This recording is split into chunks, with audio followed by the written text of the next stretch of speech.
चाहे वो सरकार होगी, चाहे शासन होगा, प्रशासन होगा, वो सबका विरोध करेगा।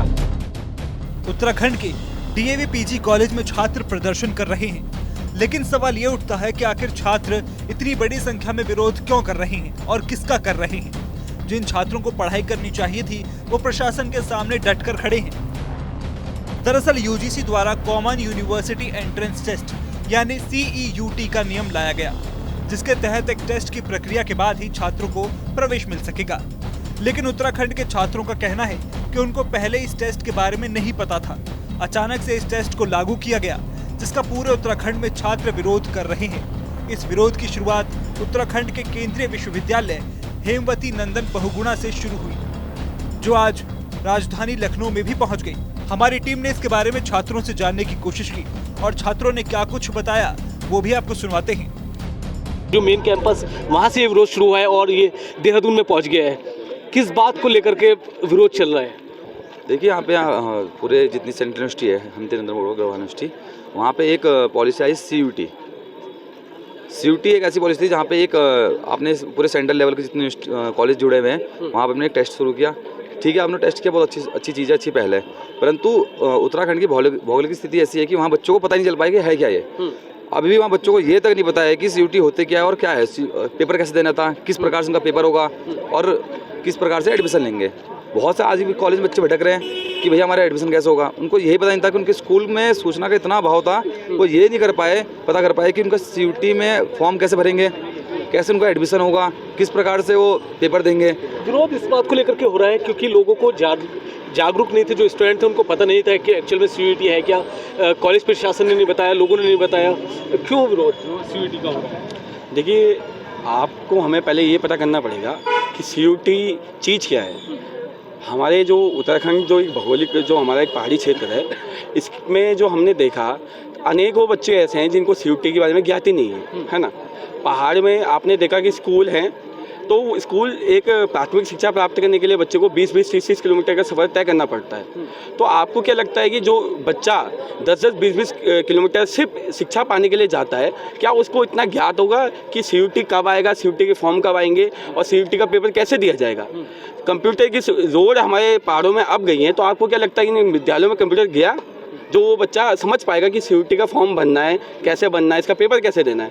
तो ये सारी चीज़ें सरकार को किसी न किसी माध्यम से इन बच्चों को बतानी चाहिए थी, या कोई हमें ऐसा एक आदेश आता प्रशासन का स्कूल के प्रिंसिपल प्रधानाचार्य पे। अभी आपकी बात हो रही है कॉलेज प्रशासन से भी, यूनिवर्सिटी से, तो क्या लग रहा है अभी क्या हल क्या निकले? देखिए, हम अपनी तरफ से पूरा प्रयास करें। छात्र जो है वो कभी भी शांत नहीं बैठेगा। अगर उसके हित की बात आएगी तो पूर्णतः वो विरोध करेगा, चाहे वो सरकार होगी, चाहे शासन होगा, प्रशासन होगा, वो सबका विरोध करेगा। और छात्र जहाँ ये कहावत है और सत्य भी है, छात्र जहाँ संगठित होता है और छात्रों की हमेशा जीत होती है। देहरादून के डीएवी पीजी कॉलेज में छात्रों ने विरोध जताया, वहीं HNB सेंट्रल यूनिवर्सिटी के छात्र संघ अध्यक्ष भी इसका विरोध कर रहे हैं। आज हम सभी छात्र संघ के पदाधिकारियों के द्वारा यहाँ पर अनिश्चितकालीन धरना विश्वविद्यालय के खिलाफ दिया जा रहा है। 10 दिन पूर्व में हम सभी के द्वारा विश्वविद्यालय के कुलपति का पुतला दहन किया गया और साथ ही साथ सांकेतिक धरना प्रदर्शन अगले दिन किया गया, लेकिन विश्वविद्यालय के खिलाफ न ही UGC ने और न ही केंद्र सरकार के द्वारा हम लोगों को कोई भी यहाँ पर हमारे जो मुख्य मांगे थी उनके खिलाफ कोई भी उन्होंने अभी तक हमें आश्वस्त नहीं किया है। इसलिए आज से हमारा अनिश्चितकालीन धरना है। जो हमारी मुख्य मांग जो है कि जो हमारे पहाड़ के जो छात्र हैं, उत्तराखंड के जो छात्र हैं, उन लोगों को प्रवेश में 50% का आरक्षण दिया जाए। और जो दूसरी मांग हमारी है कि हमारे गढ़वाल विश्वविद्यालय में जो इस टाइम पे नियुक्तियां जो कुलपति महोदय के द्वारा करवाई जा रही है, उन सभी फर्जी नियुक्तियों पर CBI की जांच हो। और तीसरी जो हमारी मांग है कि नॉन PhD के जो जितने भी छात्र हैं, इन लोगों को गढ़वाल विश्वविद्यालय 8000 फेलोशिप देता है, उस फेलोशिप को बढ़ाकर 15000 किया जाएगा।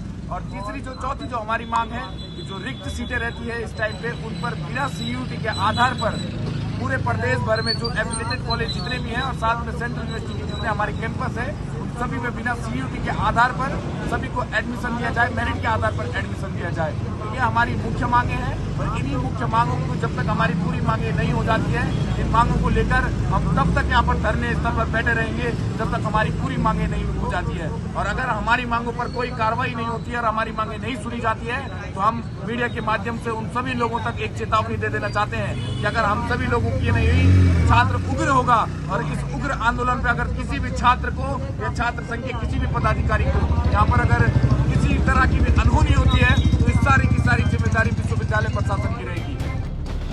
डीएवी पीजी कॉलेज के प्रिंसिपल केआर जैन भी इस मुद्दे पर छात्रों की समस्याओं से अवगत हैं। उन्होंने भी कहा कि ऐसे नियमों को लेकर पहले भी यूजीसी से उन्होंने बातचीत की थी, लेकिन यूनिवर्सिटी गाइडलाइंस के हिसाब से एडमिशन की बात कही गई थी, मगर वैसा नहीं हुआ। इस साल फरवरी में ये हमारे पास नोटिफिकेशन आ गया था यूजीसी का, यूनिवर्सिटी का, कि इस बार एडमिशन्स होंगे यूजी पीजी में यूनिवर्सिटी के हिसाब से होंगे। और इसका काफ़ी नेशनल टेस्टिंग एजेंसी नाटा, जो यूजीसी ने जिसके माध्यम से एग्ज़ाम कराया है, हिंदुस्तान में लगभग 20 लाख बच्चों ने सीयूटी एग्ज़ाम दिया है और सब जगह सीयूटी हिसाब से एडमिशन्स हुए हैं। हमने काफ़ी कोशिश की कि हमें सीयूटी से छूट मिले और लेटर भी लिखे हैं बहुत सारे, यूनिवर्सिटी को लेटर लिखा है, यूजीसी को लेटर लिखा है, इवन यूजीसी के चेयरमैन से मिले भी हैं कि सीयूटी इस साल भी एग्जाम कर दिया जाए। उसका लॉजिक ये था कि जो एचआरडी मिनिस्ट्री है उसने यूजीसी को लेटर लिखा कि जिस प्रकार से लास्ट ईयर एग्जामेशन दी गई थी इस प्रकार से 1 साल की छूट दे दी जाए, लेकिन उस बात को कंसिडर नहीं किया गया, ना कोई जवाब आया वहाँ से। और फाइनली फिर एक लेटर मेरे पास आया यूजीसी का कि जैसे आपको यूनिवर्सिटी कहे उस प्रकार से एडमिशन करिए। देखना होगा कि छात्रों की इन समस्याओं का क्या समाधान यूजीसी या यूनिवर्सिटी प्रशासन निकाल पाता है।